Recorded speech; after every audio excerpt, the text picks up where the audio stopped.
Olá! Hoje a gente vai analisar uma ideia que, no mundo moderno, parece quase um paradoxo. A fusão entre o rigor da ciência médica e a profundidade da fé. O que acontece quando, sei lá, um bisturi e um rosário ocupam o mesmo espaço na vida de um profissional? É uma ótima pergunta. Nossa análise hoje vai fundo nos capítulos 4 e 5 do livro Medicina e Fé, A Jornada do Médico Católico. A gente quer explorar as histórias de figuras bem notáveis, os chamados santos médicos, que viam a medicina não como uma carreira, mas... Uma vocação sagrada mesmo. Exato. E a tese central do livro, pelo que se percebe, é que para esses indivíduos não havia um conflito. A ciência era a ferramenta e a fé era o propósito, o porquê de tudo. E a grande questão que o livro parece nos colocar é, numa medicina cada vez mais tecnológica, o que a gente pode aprender com um modelo que coloca a dignidade do paciente e a vocação do médico no centro de tudo. Certo, então vamos começar pelo começo. O capítulo 4 foca em duas figuras que são, super conhecidas na cultura popular do Brasil. São Cosme e São Damião. O livro os chama de os Irmãos Médicos, mas o que me chamou a atenção foi um apelido que eles tinham, Anárgiros. O que isso significa? Anárgiros é uma palavra fascinante, né? Ela vem do grego e significa literalmente sem prata ou sem dinheiro. Ah, sem dinheiro. Isso. Eles eram irmãos gêmeos, nascidos lá no século III e tiveram uma educação médica greco-romana de altíssimo nível para a época. A decisão radical deles foi exercer a medicina de forma totalmente gratuita. Totalmente. E o livro ressalta um ponto crucial aqui. Essa era uma escolha pessoal, uma vocação deles, não uma regra para todos os médicos. A tradição cristã sempre validou a remuneração justa, sabe? Aquela ideia de que o trabalhador é digno do seu salário. Entendi. A gratuidade deles era um ato de testemunho, então. Exatamente. E aí que a coisa fica mais profunda. A missão deles não era só curar o corpo. A perspectiva que o livro apresenta é que eles viam a consulta médica como uma porta de entrada para algo maior, sabe? Eles aproveitavam o contato com os doentes para anunciar o evangelho. E isso me levanta uma questão. Hoje em dia, como essa prática seria vista? Com a nossa noção de ética médica, de autonomia do paciente? Pois é, seria bem complexo. O livro apresenta a história dentro do contexto dela, que era o Império Romano do século III. Um ambiente de perseguição religiosa. Certo. A ação deles era uma afirmação de identidade no mundo hostil. Para eles, a cura verdadeira era holística, sabe? Corpo e alma, não tinha essa separação rígida. E essa fusão, essa visibilidade toda, acabou custando a vida deles. Foi isso que levou ao martírio. Foi. Durante a grande perseguição do imperador Diocleciano, por volta do ano 303, eles foram presos, torturados e, por fim, decapitados. Nossa! E a fama deles sobreviveu, em parte, por causa de uma história que é visualmente muito, muito poderosa, que o livro narra em detalhes. É o Milagre da Perna Negra. Ah, sim. Essa é talvez a história mais icônica associada a eles. A tradição conta que um sacristão tinha uma perna gangrenada e os médicos da época só viam a amputação como solução. Eu imagino o desespero. Total. Ele orou fervorosamente aos santos e, durante o sono, ele sonhou que Cosme e Damião apareciam como cirurgiões celestiais. Uau! Enterrado naquele mesmo dia. Ao acordar, o homem estava curado, com uma perna perfeitamente funcional, mas de cor diferente. De imagem fortíssima. Do ponto de vista da análise do livro, qual é o ponto principal aqui? É a cura milagrosa ou tem um simbolismo maior? Olha, a análise dentro da tradição católica, que o livro ecoa, é que a história funciona em vários níveis. Sim, tem o poder da intercessão, da cura, mas o simbolismo de unir partes de corpos, de raças diferentes num só corpo. É imenso. É imenso. Fala de uma igreja universal, onde não tem distinção de raça ou origem, sabe? É uma metáfora muito poderosa para comunhão. E esse modelo de Cosme e Damião não foi um caso isolado, né? O livro mostra que, na mesma época, sob o mesmo imperador, outro médico enfrentava os mesmos dilemas. São Pantaleão. Isso. O livro sugere que foi um espírito da época entre os médicos cristãos, sabe?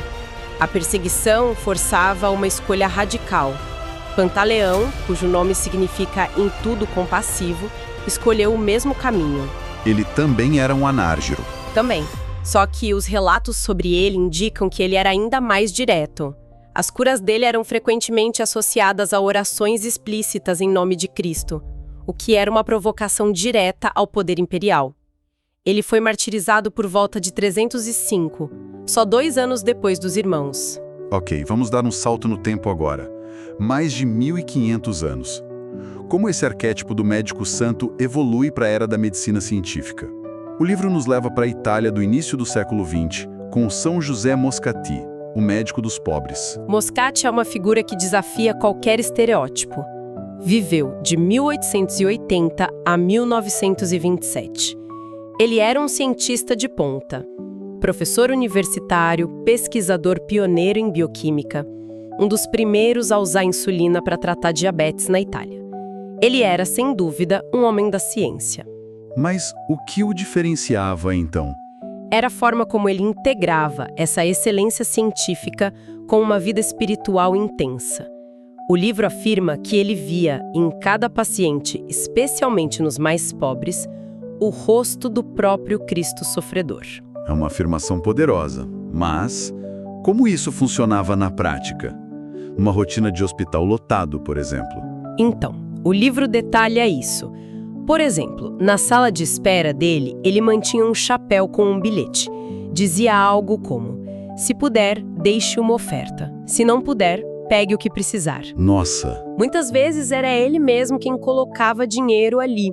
Outro relato é que para os pacientes mais pobres, ele botava discretamente dinheiro dentro do envelope da receita junto com um bilhete de encorajamento.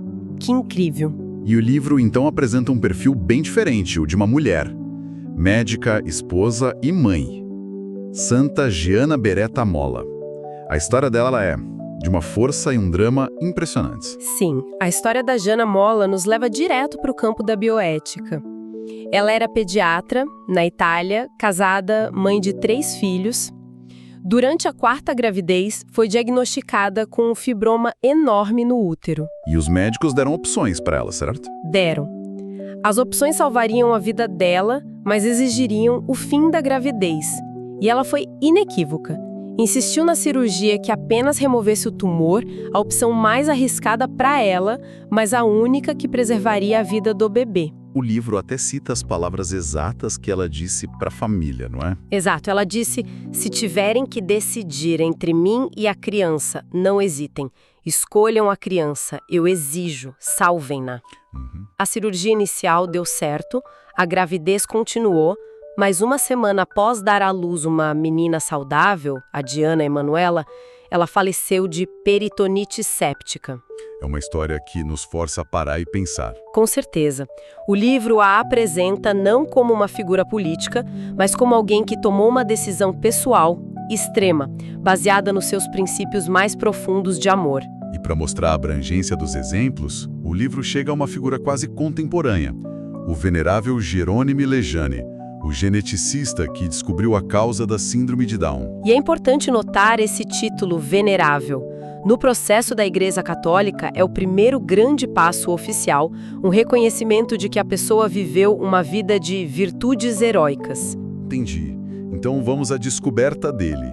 Ele identificou a trissomia do 21. Para quem não é da área, o que isso significa, de forma simples? De forma bem simples, Lejane descobriu em 1958 que a síndrome de Down é causada pela presença de uma cópia extra do cromossomo 21. A gente normalmente tem 46 cromossomos em 23 pares. Pessoas com síndrome de Down têm 3 cópias do cromossomo 21, em vez do par. Por isso, trissomia. Ah, claro. Foi revolucionário. Deu uma base biológica concreta para a condição. Então, o que conecta um cientista de ponta como Lejane a um médico como Moscati? O livro sugere uma ligação pelo conceito de caridade intelectual. O que seria isso? A análise que os autores fazem é que após a descoberta, a pesquisa dele começou a ser usada para diagnóstico pré-natal, que muitas vezes levava à interrupção da gravidez. Legione se tornou um defensor ferrenho da vida e da dignidade dos seus pacientes. E ele se opôs a isso publicamente. Veementemente. A raiz comum entre a caridade prática do Muscat e a caridade intelectual do Legione é a recusa em reduzir o paciente a um caso clínico, a um conjunto de sintomas ou a um cromossomo extra. Ambos viam uma pessoa integral com uma dignidade que não se negocia.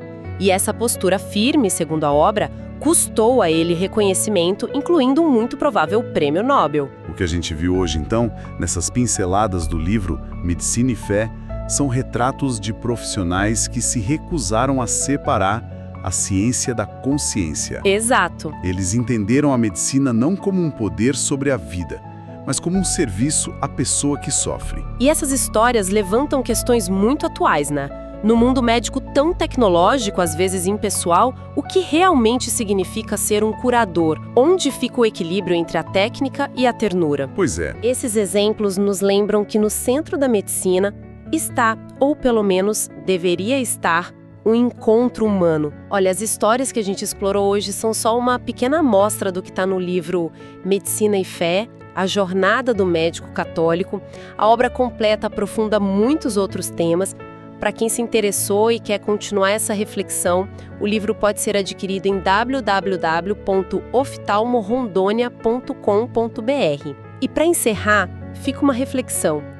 O livro foca em como a prática da medicina pode ser um caminho de santificação para o profissional. Mas isso leva a gente a outra pergunta, o outro lado da moeda, talvez. Qual? De que forma a experiência de ser um paciente, de estar vulnerável, com dor, também pode se tornar uma jornada espiritual? E qual o papel de quem cuida em não apenas tratar a doença, mas em reconhecer e honrar essa dimensão transcendente na pessoa que está ali, sofrendo, na sua frente?